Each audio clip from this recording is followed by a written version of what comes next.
Hi guys, welcome to Richard Cabile YouTube channel, and to this video, I will teach you how to add direct message widget on your itel S15 mobile phone. And okay guys, but before we start, kindly subscribe to my YouTube channel by pressing the subscribe button and the bell to notify you if I have new videos. Okay guys, let's start. Okay guys, you'll have to do is press and hold on the screen in your itel S15 mobile phone to see the widget below. Okay, click widget. And okay guys, here in widget, you can find the widget you want to add to your home screen by sliding down or up on screen. And okay guys, after you find the widget you want to add to your home screen, and okay guys, in this tutorial, I'll show you how to add the direct message widget. And okay guys, here the direct message widget.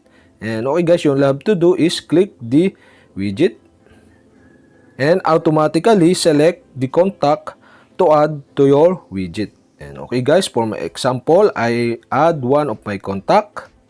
And okay guys, automatically save the contact to direct message widget. And okay guys, you can change the position of widget by press and hold the widget and slide on the screen to change the position of the widget. And okay guys, now we can try it. If I click the widget, what happened to this direct message widget? And okay guys, I click the widget. And okay guys, okay, automatically show the message and the contact is saved on the direct message widget. And now you can add a text to text your contact.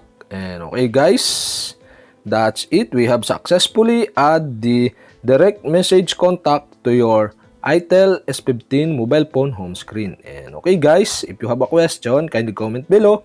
And don't forget to hit the subscribe button and the bell to notify you if I have new videos. Okay guys, thank you for watching.